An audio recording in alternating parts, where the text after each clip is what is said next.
വരൂ. ചെറുക്കൻ എവിടെ നാടി? ചെറുക്കൻ അമേരിക്കയിലെ എഞ്ചിനീയറാ. അയ്യോ, ഞാൻ അവധിക്ക് വരുമ്പോ പാപ്പിച്ചായനെ ഞാൻ വിളിക്കും. ദേ, പാപ്പിച്ചായൻ ഫോൺ നമ്പർ ഒന്നും മാറ്റരുത്. ശ്ശോ.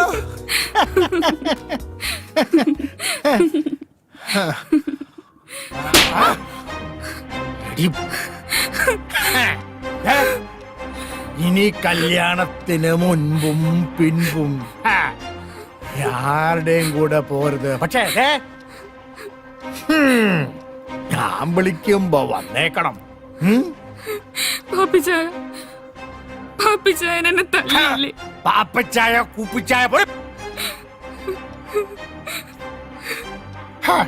അവളുടെ കല്യാണവും കളവാണും പോയിക്കോടെ എന്റെ മുന്നിൽ നിന്ന്. കേട്ടോടി?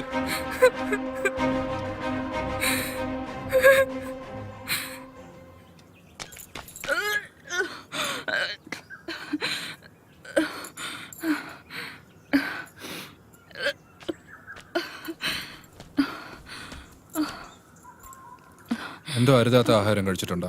ഏയ്, ഇത് അരുതാത്ത ആഹാരം കഴിച്ചൊന്നുമല്ല. ഭദ്രേട്ടനൊരു അച്ഛനാവാൻ പോവാ. സത്യം? സത്യം. ഇപ്പൊ ജെസിയും കുട്ടിയും തിരിച്ചു കിട്ടിയില്ലേ? ഇനി താമസിക്കാൻ പറ്റില്ല. രജിസ്റ്റർ മാരേജ് ഉടനെ നടത്തണം. സമൂഹത്തിനും നിയമത്തിനും മുമ്പിൽ എനിക്കും ഒരു ബലം വേണം. അതുകൊണ്ട് അടുത്ത ദിവസം തന്നെ നടത്തണം.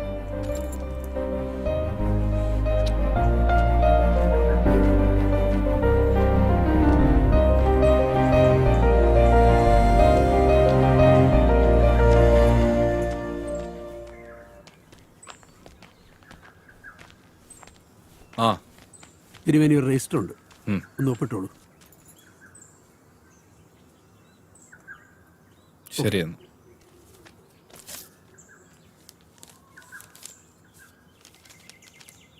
പ്രിയപ്പെട്ട അമ്മാവന് വധുവരന്മാർക്ക് എൻ്റെ അഭിനന്ദനം. ജയശ്രീക്ക് അവൾ ആഗ്രഹിച്ചതുപോലെ ഒരു ജീവിതം കൊടുക്കാൻ എനിക്കായില്ല. അമ്മാവനെ പിരിഞ്ഞതിലുള്ള ദുഃഖം മാത്രമേ അമ്മയ്ക്കുള്ളൂ. അമ്മ എൻ്റെ അടുത്തുണ്ട്. അമ്മാവിൻ്റെ എല്ലാ തെറ്റുകളും അമ്മ ക്ഷമിച്ചു കഴിഞ്ഞു. അമ്മാവൻ്റെ സന്തോഷമാണ് എൻ്റെയും അമ്മയുടെയും സന്തോഷം. അടുത്ത അവധിക്ക് ഞാനും അമ്മയും ഇല്ലത്തേക്ക് വരും. ഫോൺ വിളിച്ചാൽ എടുത്തില്ലെങ്കിലോ എന്ന് കരുതിയാണ് കത്തയക്കുന്നത് എന്ന് സ്വന്തം അനന്തരവൻ വിഷ്ണു. എങ്ങനെയുണ്ട് ജെസ്സി ഞാൻ പറഞ്ഞത്? എന്റെ ചേച്ചി തിരിച്ചു വരും ഞാൻ പറഞ്ഞില്ലേ?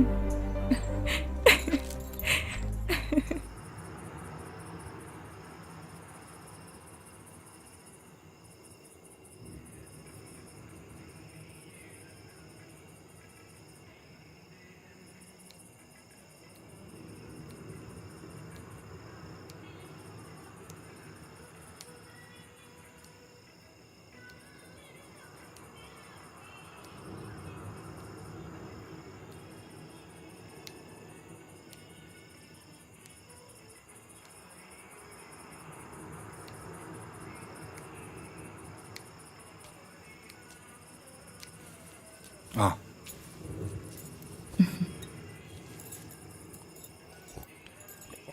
നമ്മൾ നാളെ 11 മണിക്ക് രജിസ്റ്റർ ഓഫീസിൽ എത്തണമെന്നാണ് രജിസ്ട്രാർ പറഞ്ഞിരിക്കുന്നത്.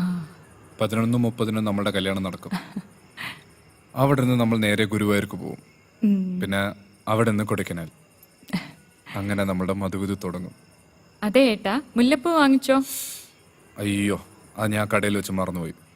ആ കട അടയ്ക്കണതിന് മുമ്പ് ഞാൻ പോയി പെട്ടെന്ന് എടുത്തിട്ട് വരാം. അയ്യോ, ഇനി രാത്രി പോകേണ്ട ആവശ്യമില്ല. നീ പേടിക്കണ്ട, ഞാൻ പോയിട്ട് വരാം.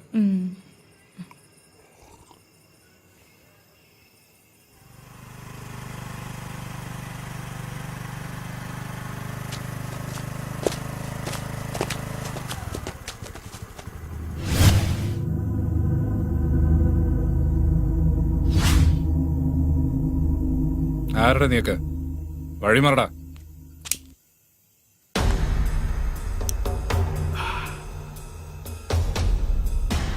ഭദ്ര, നീ അവരോട് കളിക്കാൻ നിൽക്കണ്ടേ? നമ്മുടെ പിള്ളേരാ. കുറിപ്പ് പ്രതികാരം തീർക്കാനുള്ള സമയമല്ല അത്. എടാ, നീ വിഷ്ണുവിന്റെ ഭാര്യയെ വെപ്പാട്ടിയായിട്ട് വെക്കുന്നവരെ ഞാൻ അറിഞ്ഞായിരുന്നു കേട്ടോ. പക്ഷേ നീ അവളെ കെട്ടാൻ പോകുന്നവരെ ഞാൻ ഇപ്പോഴാണ് അറിഞ്ഞത്. നല്ല കാര്യമാ. എടാ, ഞാൻ പരോളിൽ ഇറങ്ങിയതേ നമ്മൾ തമ്മിലൊന്ന് കാണാൻ വേണ്ടിട്ടാ. ഇറങ്ങി വാടാ ചേറ്റ്.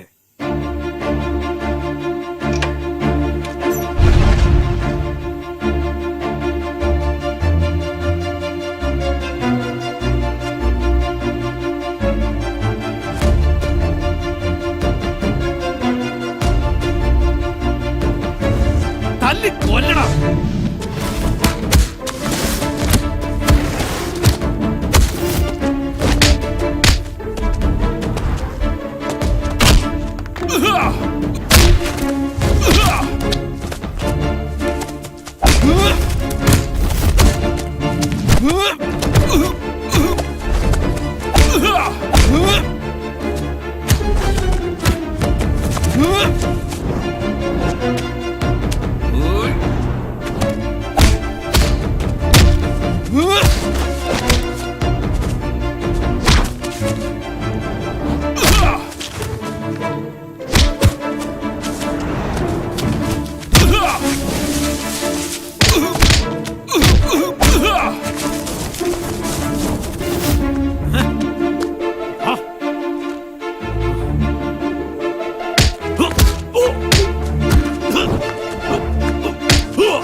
മേലാൽ എന്റെ കൺമുമ്പിൽ വന്നാൽ വെട്ടി കേറിക്കളയും ഞാൻ.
പാപ്പച്ചേ ആ